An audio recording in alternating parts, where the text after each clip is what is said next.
Sid, My what's man, happening? how you doing, brother? I'm Good to good. see you, You? man. Man, good to see Chilling, you bro. too. Is that you got What's a up? gold chain on? That's a big gold chain, man.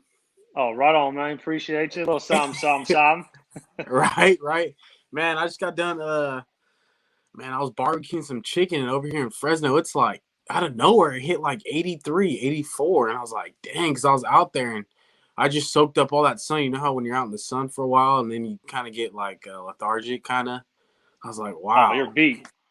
Yeah, you're beat right now. Yeah, I'm ready to go. I take a nap. I'm energized. I came prepared for this one, man. I came prepared.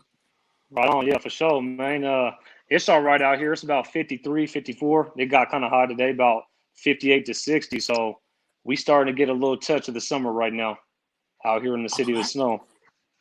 where are you at again? I'm in Denver, Colorado. Oh, it's beautiful out there, huh? Yeah, man. What I like about it, a lot of people don't like it, but we got four seasons out here. So we get the winter, the summer, the snow, in the winter and the fall and the spring. So we touch it all pretty much.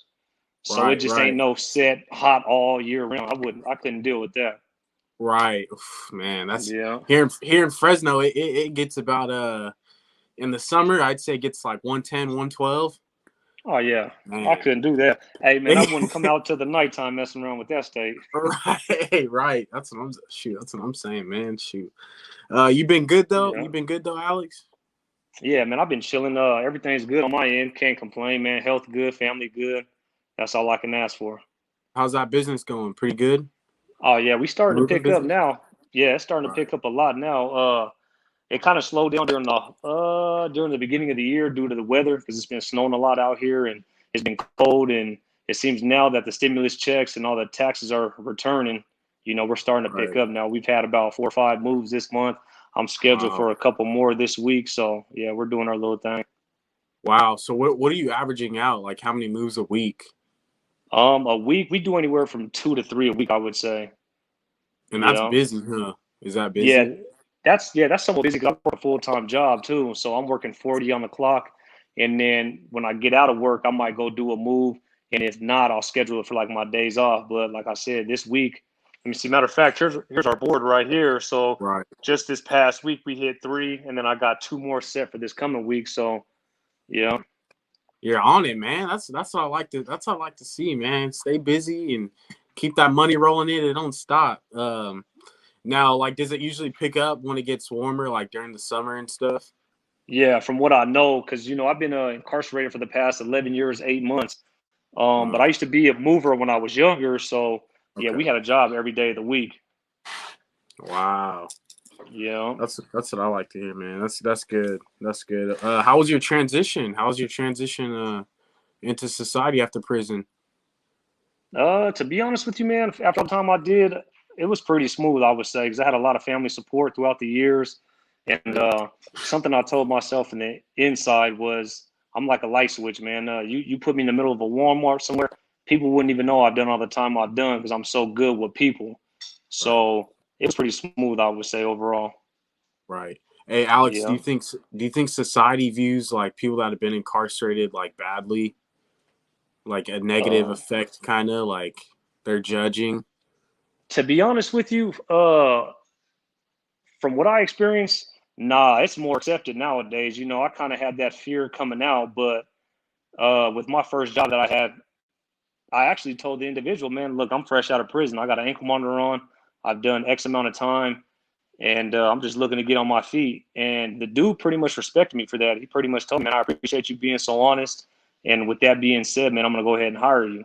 So nowadays, like, it seems like prison is like a cool thing, I would say. I mean, to individuals that's never been, it's like, wow, you've been to prison. What was it like?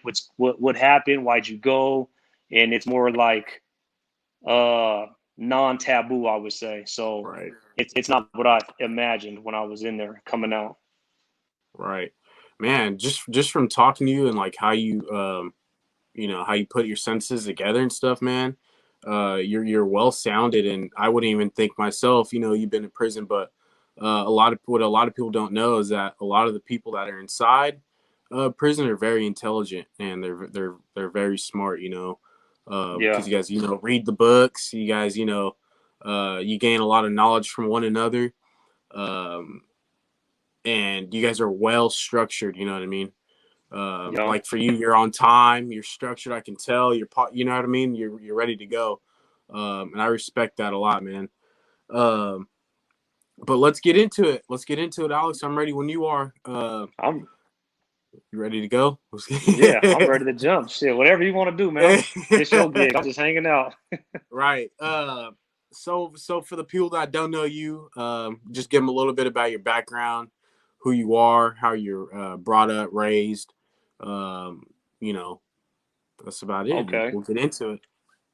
All right, man. So my name is Alex Montoya. I'm from Denver, Colorado, in the Montbello section. 80239 from the 5280. I was born 4/8/87, so I'll be 34 in the next coming week and a half. I was raised by a single parent mother with the help of my grandparents, a grandfather and a grandmother, which was my mom's mom and dad.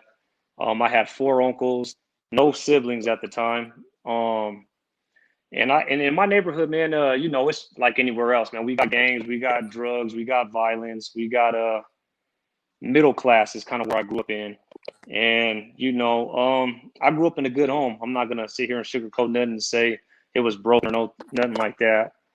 Um, I had a good childhood upbringing, and I started working at a young age. So I think that's where I went wrong, man. I burnt myself out at a young age, and I got a taste of easy money, and then from that moment on, basically is kind of where I started dealing drugs, committing robberies, burglaries, thefts, all that type of stuff, and that ended up inevitably sending me to the penitentiary for 11 years, 8 months on a 16-year sentence at the age of 21. But the case that I caught happened when I was 16, so it didn't catch up to me until 5 years later. Right. You Hey, know?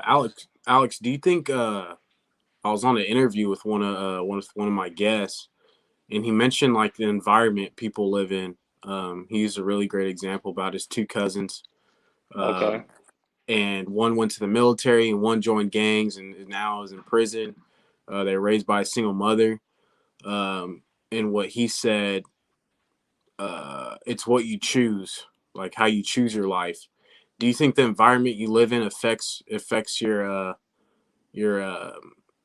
life ahead of time, kind of in a way?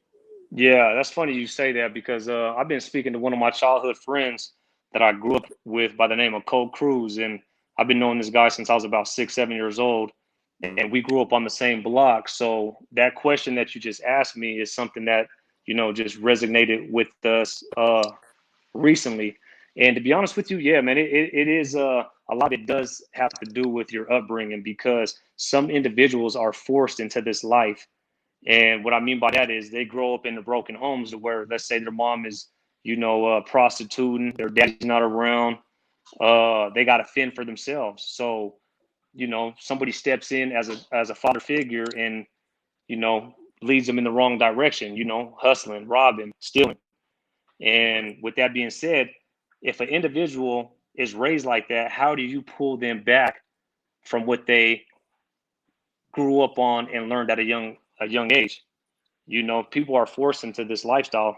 And with that being said, you can tell, somebody don't do this, don't do that. But if that's what's feeding their family, if that's what's keeping the lights on in the house, they don't know nothing but that.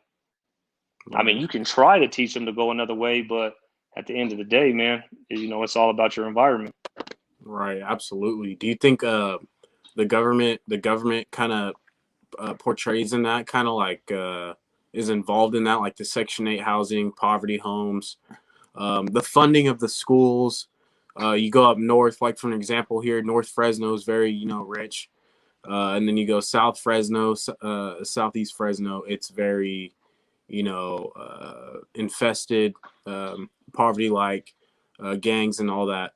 Um, but it's another thing. Like if you have a decent school and there's teachers that care for you, etc. People also use that as an outlook as well. Um, but if your majority of these schools, for an example, Detroit, South Detroit, it's it's all violence, you know. It's all violence. Not enough teachers are gonna, you know, want to work there, you know what I mean. And these kids actually need help. They need a handout, you know, not a handout, but you know, someone to A hand help up. them through Yeah. through their tough times, because most of them don't have that father figure or parents at all. Like you said, mothers prostituting, um, you know, or there's like a big family of like 8 and there's only a single mother, just stuff like that, you know what I mean.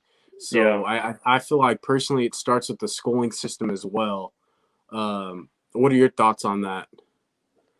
Again, I think it all depends on your environment, because an individual could be strong-minded to want to do the right thing, but the circumstances is what leads them in a different direction.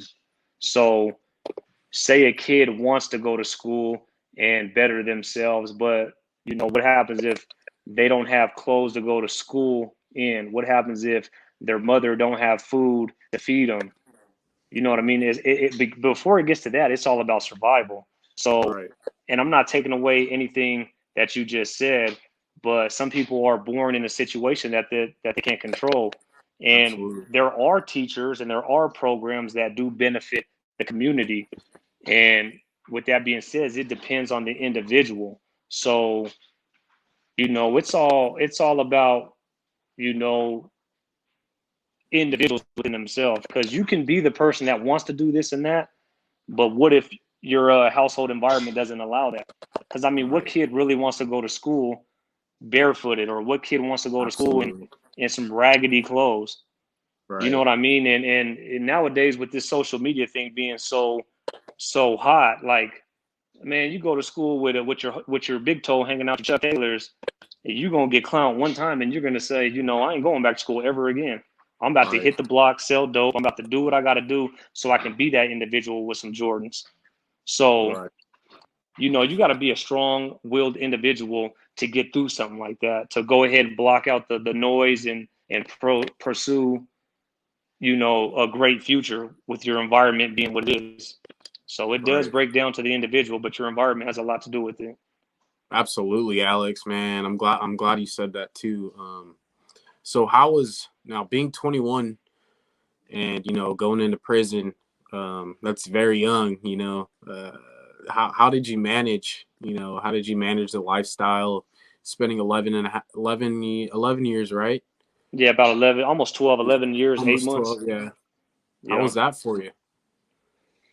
Uh, let's see. Okay, the first time I went to jail, I was a juvenile. I was like 12 or 13 years old. I went to juvenile hall for assault, and as time progressed, man, I started going back and forth from juvenile for little thefts, burglaries, and things like that.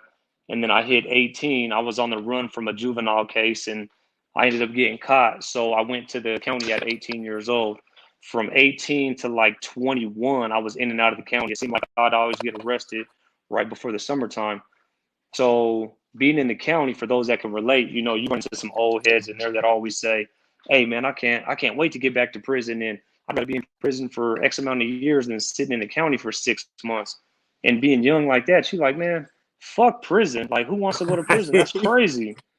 Right. So, like, I was already mentally prepared just because of the in and outs I've done. But when I was fighting the charge that I was fighting, it was a different ball game, because it wasn't like I'm going to prison for a couple years. Like, it was either the rest of my life or double digits. So by the grace Right. of God, man, I ended up, taking a 16-year sentence, avoiding a life plus 96-year sentence. So sitting in the county 2.5 years, fighting three different counties with several charges stemming out of them, it was just more of how much time can I get out of this? Regardless if I got to go to prison, I'm not worried about the time or what's going to happen in prison. I just don't want to go for the rest of my life.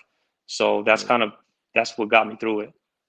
Right, absolutely. Now, why, Alex? Why do people like are so eager, you know, to go to prison when they're sitting in county? You know, what's the what? How's that work?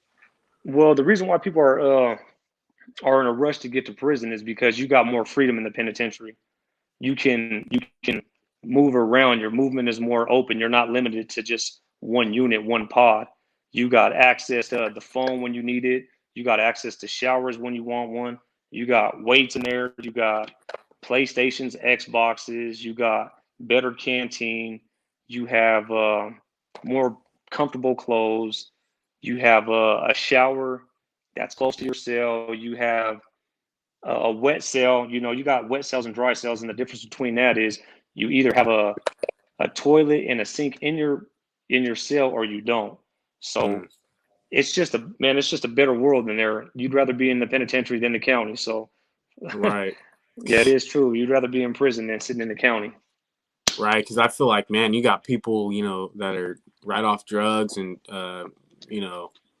3 days clean, but it's the withdrawals and stuff that they deal with, and there's a whole bunch of chaos. People off the streets that know each other that have beef. Um, for me personally, I try to like put myself in other people's shoes that have been in jail, county to in prison too. And for me, I would just feel so claustrophobic, man. Those cells, Yeah. how tiny they are, and sharing it with someone. I don't know how it was in Colorado, if you shared a cell with someone, but man, I would be so claustrophobic. But I, I don't know, because I'll look, because I do a lot of research and on these institutions and stuff compared to like others in different countries, and like the ones in these other countries and stuff. It's like an apartment, literally. It's like an apartment living, and I don't know. It's more about, and they don't have jumpsuits. It's all street clothes, so it's like it's totally different. And their rehabilitation programs are more consistent. Like people don't really reoffend. The numbers are lower. Okay. But I feel like here in America, it's more reoffending. But I have to say the system is somewhat corrupt. Um, because it has gotten better. When you said when you got out about being a felon and this and that, you're straight up about him. Um, but I interviewed this other dude, and he was like, "Yeah, man, like I even tried applying to McDonald's and I couldn't even get a job, So it's very unfortunate, but it is what it is, Yeah, I was gonna say, man, you know, it like it depends on it depends on the individual because well, for one, like as you were speaking about the cells, man, after doing so much time, that becomes your home. That's your comfort zone. And when you're in a pod with over 100 individuals, and it could be three depending on your unit, but your cell becomes your sanctuary. You want to go in there, whether it's a 6x9 or it's maybe a 6x8. Like you want to get in there and meditate. You want to drown out the noise and just think. You want to figure out your next move. You want to figure out, you know, what's the best route to take, whether it's to chow, to the weight pile, to a visit, or what are you going to do when you get out? And to me, man, I just liked being in there by myself because it allowed me time to get to know myself a lot better, get to figure me out. And getting out of prison and going through the obstacles I went through, I set myself up in the penitentiary to better myself for when them obstacles came. And what I mean by that is at one facility I was at, I volunteered to work at a goat farm. And, individuals are like, man, who the fuck wants to work at a goat farm at 4 in the morning? But I'm just sitting here thinking about the real world. People take their freedom for granted. And at times, I can kind of catch myself slipping back into that a little bit, but then I realize where I just came from and it pulls me back in. So the reason for the goat farm was in the state of Colorado, you only make 89 cents a day working for the penitentiary. So a month, right? 89 cents. So a month after restitution, I was walking away with $15. So, if you don't have a family that's supporting you or, you know, loving you, I should say, you're going to starve to death in the penitentiary. You're going to come out built like a toothpick rather than you've been away for a long time doing time the right way. So, with that job and working them hours, it was basically programming me to get out here and appreciate $12 an hour. That was the first job I Right. got, was working in a gym. And I was running into some individuals and they were asking me, man, I didn't know you were out. How you doing? Where you working? Whatever, whatever. So I told them, I'm working at a gym and I'm making $12 an hour. And they gave me that look like 12 an hour. But little do they know, I was making $15 a month. So Mm-hmm. when my boss offered me $12 an hour, in my head, I started calculating like, damn, you know how much canteen I can buy in a day in the penitentiary if I was still in there. So with that Right. GOAT form, like I said, man, it just set me up to get out and appreciate the things that everybody takes for granted out here. So that was just a stepping stone from 12 to 16 to 17, 15, or 17, 50, 18, and then owning my own company. So, Right. you know, I had to do that myself, man, because the penitentiary just wants you to work to keep them rolling. So it's all about the individual when it comes to that aspect. Right. Hey, Alex, do you feel like 89 cents is kind of under the barrel, and it's kind of somewhat slave work, you know? You're almost working for free. 89 cents. Exactly. It is, man. They got losses going on in there. And at a point in time, like it was a point where an individual made like $2 a day. And that sounds like nothing too. But in the penitentiary, if you can make $2 a day, that's good living because you can buy your hygiene, your food, you can buy your phone time, you can do a lot of things with that type of money. But there's rumors saying that it's supposed to switch over to everybody making minimum wage in the penitentiary. How true that is, I'm not too sure. But you know, at the end of the day, man, I'm always going to be for my side of the fence, but I can kind of see where they're going with that. They want you to feel um like they want you to feel like a slave, but if you're strong-minded, man, you're going to get out with that ammunition to want to be better than what you were in the penitentiary. If you were sitting here scrubbing toilets and scrubbing boogers off the walls for 89 cents a day, imagine what you'll do for $18 an hour on the streets. Right. So it's like it's a toss up, man. It's how you view it. Right. Now on that goat farm, did you were you able to put that on your resume for the outside life for other jobs and stuff, or how does that Oh work? yeah, you can. And for those that don't know, it's best that you kind of keep track of the jobs you've done. You know, from what time to what time and for how long to how long. So that way, when you get out, you can use that as your reference. It shows that you got some type of work history.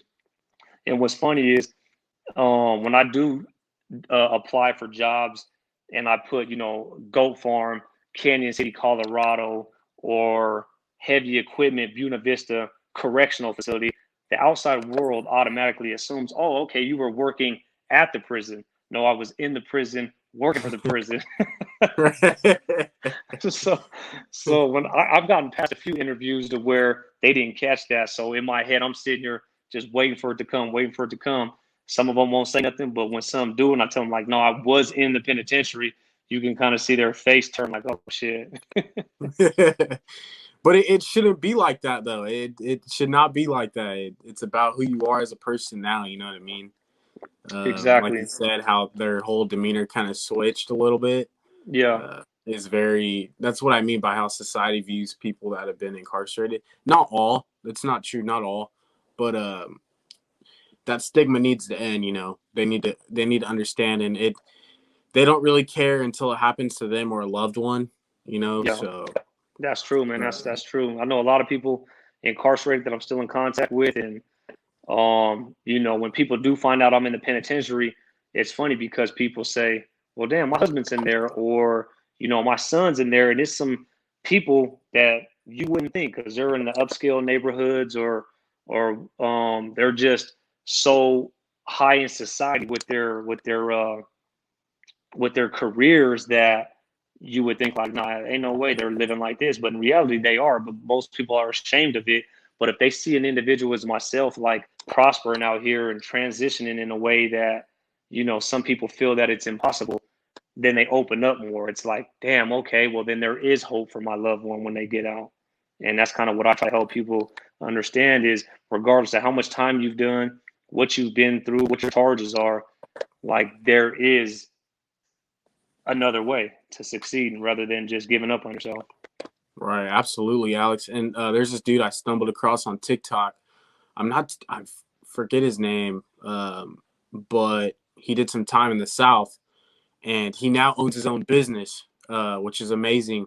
His own That's what's up. trucking business, and what he does now, he operates his business, and people that have been released from prison, He helps them get their is it CDL license for trucking or something like Yeah, that?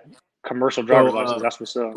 right, yeah. So he's been doing that, which is amazing. And honestly, I cherish people like you. You know, once you get out, um, you went from step one, step two, step three. Now you're owning your own business. You know what I mean? And that's big boss moves right there. You know, Right on. I um, appreciate it. and it was. I bet it wasn't easy. You know, there's always adversity, yeah, that you have to deal with to get to where you're at now, and that's it, the sky's the limit for you, man. And shoot, you can own many, but you can own your moving company nationwide. Shoot, come out to Cali, have your own. What's the name of your trucking or not trucking moving business? It's called Steady Hauling LLC. You see what I mean? Steady hauling out here in California, man. Get that going, get that rolling up. Yeah. But Right on, man. I appreciate it. yeah, anytime. But Alex, another thing I wanted to get on is the death penalty. What are your thoughts on the death penalty? Man, the death penalty, I'm like, it depends, man. Like, Because Alex, sorry to cut you off, because people do, like, you do a horrific crime, you get put to death, sentenced to death, but people change over time. You know, people change, their whole demeanor changes, ego changes, all that. And it's like the days come down. It's like, oh wow, like I'm totally changed, and you know, and now I'm about to be put to death. Like what? I well, just I. What are your thoughts on that, man? I'm gonna tell you like this, man. Hell yeah, your ass is gonna change if you know you facing that gas chamber. Right, You right. know, an individual ain't thinking about that when they're doing the shit that they're doing. But for instance, like, you know, Colorado, man, we kind of set it off out here for mass murder. Like, we were the first ones to, you know, do some weird shit. The Columbine school shooting, the Aurora movie theater shooting. You Right. know, that was like what set it off. Now, everywhere around the nation is doing this type of shit. And I don't know if you're familiar with it, but just this past week, a dude walked into King Supers out here in Yep. Boulder, Colorado, and shot up some shit. And like, Absolutely. you know, people do things like that and hurt the innocent for no just cause. And when it comes time to pay their debt, you know, they're quick to say, I'm a changed man. I'm sorry, this, and that. Well, if you was feeling the way you were feeling at the time of the crime, you know, take it and run with it. Right. So it depends, man, because there's some individuals in here out here that I feel do deserve that.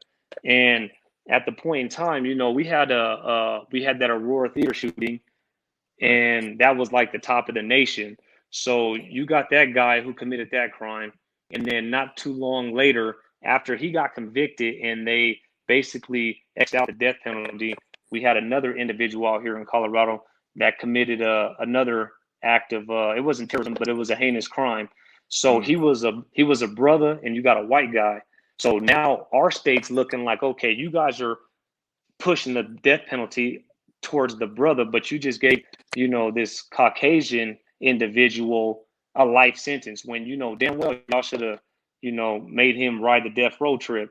So it was like a toss up. So our eyes were on these cases, and because of the outcry of the streets saying, well, hey, you didn't put this white guy on death row, so how are you going to put this black guy on death row? It kind of swept it under the rug, but the individual did get, you know, multiple life sentences. So they're trying to abolish it out here, but again, I honestly feel in my heart that it depends on the type of crime you've committed, because there are some individuals that do some shit that is just it's just uncalled for. Right. So Now, now they labeled him mentally ill, right? okay, But of now, course. if it was a Mexican or a Hispanic dude, he'd be called an illegal. If it was a Muslim, he'd be called a terrorist. Yeah, If it was a black dude, he'd be called a gangbanger. yeah. Uh, all this, and then you see all this. It's crazy because this vendor dude died here in Fresno, and hearts goes out to him because those people, they work. You know, they come from Mexico. They have a family to provide for, um, and they're just hustling. And this black dude, he was 18 years old. um, shot him, killed him. And that's not acceptable at all, no matter what race you are. Yeah. And for me, I feel like it was a gang initiation thing. And he's just young. And, there in his youth years when he was like probably like, 8 or whatever, there was probably some trauma that happened to him or no role models. There's no discipline in the household. But anyways, in the comments are like saying, "Oh, BLM this, BLM that," and I'm like, dude, but it feels like a Mexican dude that killed the vendor, which was happened to be Hispanic. Uh-huh. They wouldn't be saying that. You know what I mean? It's just stuff like Yeah. that. I feel like blacks are targeted more than any other race, especially coming out of the system. I feel like the opportunities, the opportunities is there. Don't get me wrong, it's there, but there's a smaller window. There's more obstacles to get to where you want to be, rather than someone that is white. I don't like to bring race into it, but it's Yeah. facts. Yeah. Especially with the whole I've never been to prison and the county, none of that. But especially with the sentencing, we see it all over. We see it all over social media, how the white person is sentenced with the same crime or same charges as a black person or Mexican person, whatever. And it's that's another thing too, is Yeah. why the criminal justice system is by far corrupt. You're there was a was it the case managers, how the case managers plot on their clients, um, and these clients not having any knowledge about these laws and stuff that are intact, the sentencing, it's all a foreign language to them, but these Yeah. people on the other hand are manipulating it all, and they're in full control. The prosecution team's talking to the defendant team, judges, all that, they're all talking, but I don't know what it was in your standpoint about having. Did you have like a paid lawyer? Was it different for you, or? Yeah. So what happened was on my case, so I was on the run for like a couple of months, and well, not even a couple months, like almost a month, I would say. And when I ended up getting incarcerated, this individual came to my cell and was like, "Yeah, I'm here to represent you." And he gave me his card. So I look at the card, and the card said Will Smith, and I look at this dude, and this dude cross-eyed than a motherfucker. So I'm like, "Oh yeah," I said, "You definitely ain't represent me." So they already had that plan. Like they was just about to send me to the wolves and get, ate up. But by the grace of God, man, my people came together and they dropped $185,000 cash on my attorney. So I was represented by one of the best attorneys in the nation. He's the individual that takes care of all the Broncos and the Nuggets, and his name is Harvey Steinberg. And Okay. yeah, he looked out for me, man. And yeah, if you ain't got money to better your defense, man, you can damn near kiss your freedom goodbye, because they will set you up to dry, hang and dry. Right, absolutely. Now, do they have in prison, or in county jail? Do they have people? Do they have inmates that practice the law, like to become a lawyer and represent some inmates that are in there? Because frick, what was his name? Ah, he went to prison on the East Coast. I think he went to Rikers as well. I forget his name, but it's a movie. What's it called? For Life, something. I'm gonna get back with you after this. I'm gonna send you a text. Okay. But this dude, he practiced the law. He went to the law library. Studied all that, and he represented these inmates and tried representing himself. And it took years and all that, but he freed himself actually, which is truly amazing. Because talk about all the obstacles you have to go through, especially being an Oh yeah. inmate, to represent Yeah. yourself and how they view you. Yeah. But yeah, it's pretty wild. And there's another story. I'm not too sure if you heard, um, with that dude from Rikers Island as well. Um, Man, I'm going blank right now. That dude, he was 16 years old. He got convicted of a crime of stealing a backpack, and he didn't even steal it.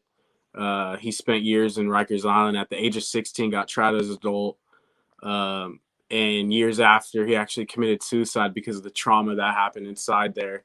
the fighting and the violence and all that, the sexual, physical abuse that he Yeah. took. And it's crazy because when he got out, he was so institutionalized and the effects of trauma. In his backyard, he would just, there's like a little square, and he would do his whole routine. He would just go right in the square and, do his little laps and stuff. Yeah. And he would think cops were following him and stuff. And he couldn't take it anymore, just what was going on. And he actually committed suicide, unfortunately. And Damn. it's crazy because there's like a little like branches and stuff that creates a cross. I'll actually send it to you later. Okay. But it's pretty wild how the institution can, or prison can, really affect someone in county. And that dude was found out to be, he was innocent as well. Yeah, that's And there's a crazy. lot of people. I don't know if you've came across people that have been in prison that were actually innocent. Have you came across anyone?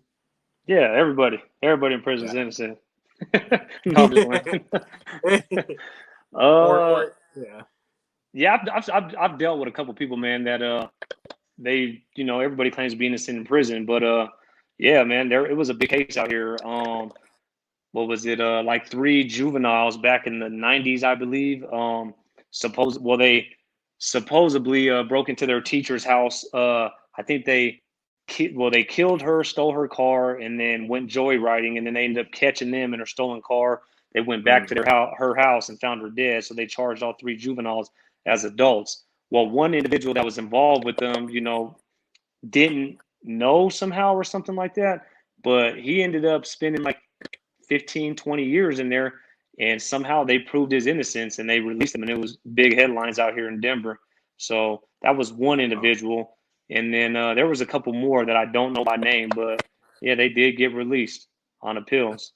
That's wild. Yeah, Dang. it's serious, man. Like that's one thing, a lot of us that used to run the streets, we weren't raised right, man. Like as far as big homies and little homies go, because you know, basically, the big homie will toss you a gun and say, go do this.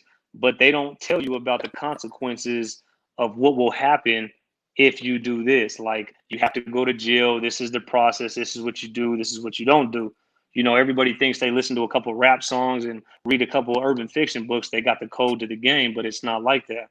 You mess around Right. and catch a case, and you don't know the first thing about law. You don't know your arraignment, your prelim, your motions, your pretrial, your trial. Like people don't know the steps to the criminal justice system, and that's where a lot of us fail. So individuals look at the little homies that, damn, this dude's a snitch. Well, yeah, because he didn't know what he was getting himself into. All he knows is to do this and that, but you didn't tell him what to do when you got caught. So Right. I don't know, man. Nowadays, like the game ain't what it used to be. So for those that are trying to make a name for themselves these days, like to be honest with you, it ain't even worth it because you'll fuck around and catch a life sentence behind some bullshit. And while you're in there fighting your case and realizing that the actuality of you getting 150 years is a reality, that's when all of a sudden you want to change. So, man, think about that shit before you go and do what your homies is trying to convince you to do, because at the end of the day, they definitely ain't going to do that time for you. And I had to learn the hard way because in my situation, man, one of my homies, he was older than me, and it was a dude that I would have bet my life on it that he would have never turned on me the way he did. Mm. And when I ended up getting caught for this, and they try to re-question me or whatever, I basically man, I would have bet my life that he didn't do what he did, and he did exactly what my mom and my grandparents told me he would do from the first time they seen him. So Mm. for that to have happened, I almost lost my life because You're good. You're good. You don't worry about it. You're good. you know. Yeah, you're good. I got you now. Okay, yeah, it was an incoming call, but I almost lost my life to entrusting my livelihood into an individual's hands that I thought was somebody solid. So Mm. it's just not what it used to be, man. So Right. yeah, the game Wow. ain't what it used to be. That's crazy. So you were gangbanging at a young age? To be honest with you, I ain't never been a gangbanger, but I was affiliated, and Okay. to no hood or nothing like that, but in my city, man, I'm a well-known individual, and I'm good with all sides of the map, like from the north to the east, the south to the west. And I always kept it that way because I like to be neutral to where I don't want to not be able to talk to these individuals, or I don't want to be limited to you know what I need to get my hands on back in the day. And but yeah, man, I'm well affiliated with a lot of people. Right. Now, how does that apply into prison? How does that work for like the politics wise and like shot caller wise? What was that all? How does that apply into prison? Well, I know from doing all the time I've done, every state's different. So, like, I know the politics in California are a lot heavier than the politics in Colorado. You gotta, when you get to, California, you have to choose a side. Either you're riding with the brothers, you're riding with Hispanics, you're riding with the Bloods, you're riding with Crips. And out here, basically, man, you could ride solo. You ain't gotta choose a side out here. And I mean, you are food to sharks if you don't choose a side. But out here, people respect you just trying to do your time and go home. So don't be this individual in the streets that claim to be big homie this or young homie this, and then come to the penitentiary and try to tuck your tail on, I'm just trying to go home type shit. Because then Right. that's when you're going to get violated and run through the course of your actions. But for the most part, man, our politics are, if you are who you say you are, you're going to ride with that car. If you're you know, pretending to be something that you ain't, you will get tested. So it just depends, man, how you carry yourself and how you want your time to ride. Right. Now, Alex, for someone that's their first offense and it's like a nonviolent crime, like how, from your perspective, like, or like, from your perspective from watching others that had nonviolent crimes, and it's their first day in prison, how was that for them? Like, just from you witnessing it. Um, Timid. They're real timid. They don't know what to expect. They're standoffish. They're nervous. Uh, they're just trying to get a feel for their environment. They're trying to see if they're going to make it throughout the night. They're trying to see if they're going to get Shawshanked. They're trying to see if they're going to leave in a body bag or if they're going to check in. So you Right. could just tell because the individual doesn't walk with confidence. They don't walk with their head high. They don't walk with their chest out. They're walking like they're scared, is pretty much Right. what it boils down to. Right. Now, Alex, how does religion uh taken prison, like the Muslims, the Christians? I don't know if the Christians have any group, but I know the Muslims do. How was that in prison, like for the whole religious side? Mm.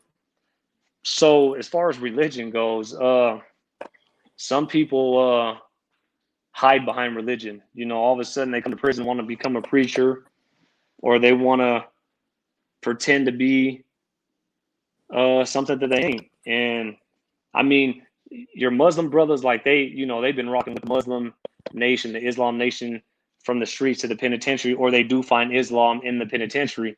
More power to religion. I don't have nothing against it.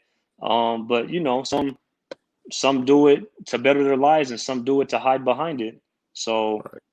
I mean, I don't know. After seeing it for so long and doing so much time, you tend to build the ability to read an individual because you're in there with thousands of people. So you can have a conversation with an individual, watch how this person carries himself, and you're like, all right, he's categorized in this part. Like this dude, he claims to be a preacher, but as soon as they release him, he's gonna be smoking crack in the parking lot. So I'm definitely Right. not listening to him. You know what I mean? So it goes both ways, man.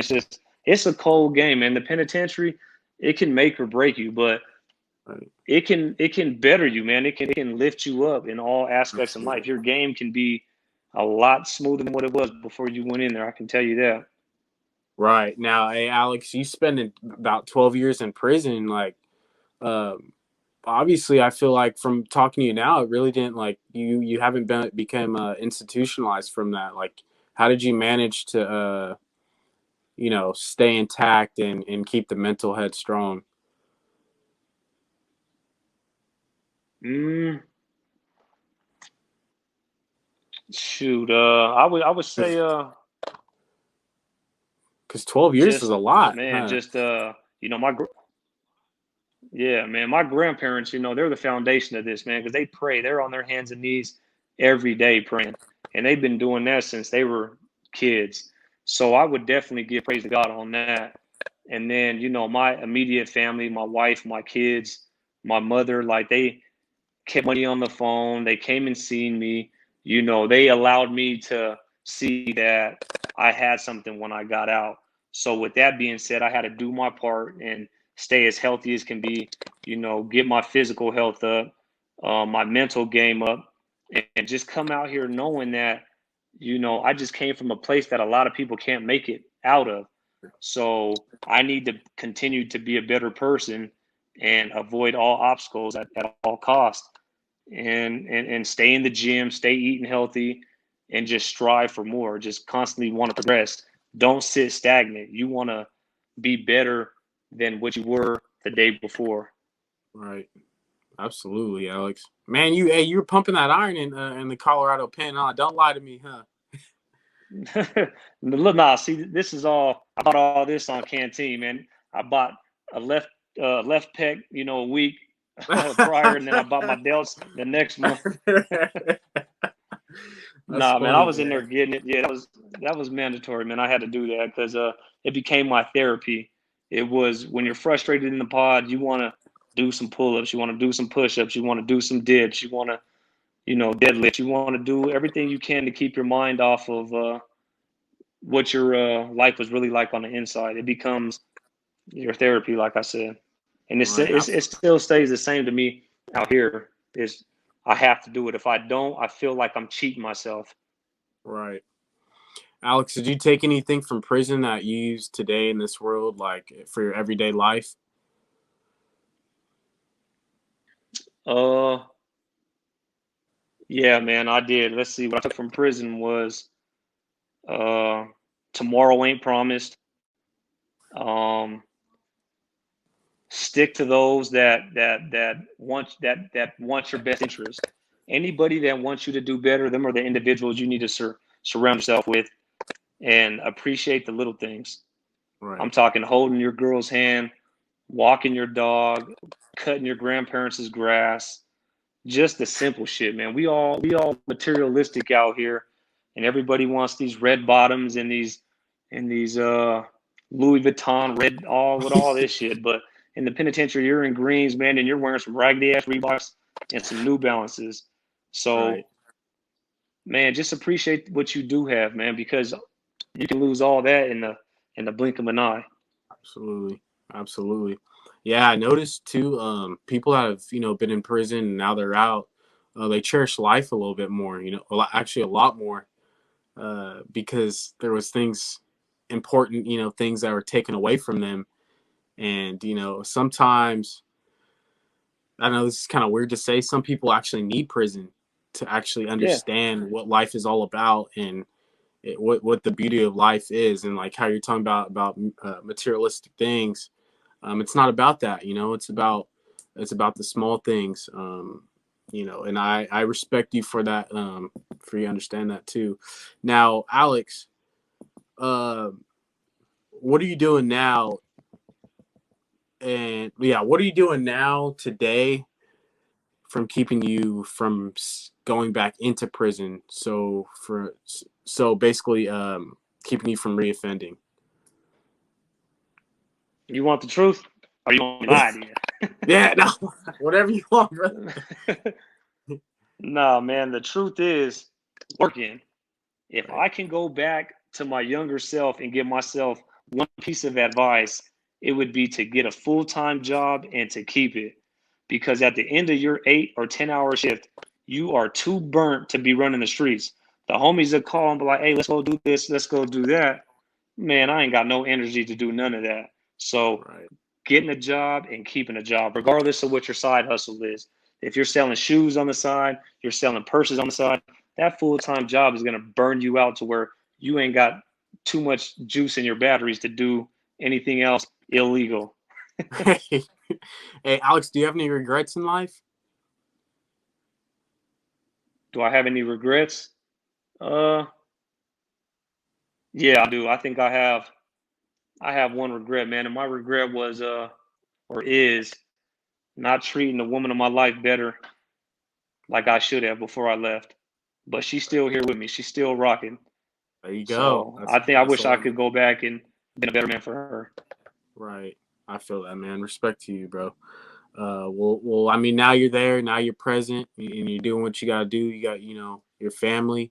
Now, how was it? I don't want to keep you too long, but how was it being in the pen and knowing that your family's on the outside? Like, how does that, like, kind of really? Well, they were visiting you, but it's not the same, Especially, they'd come and visit, and in those last couple seconds, you turn your back, and then they have to leave and stuff. How was that for you?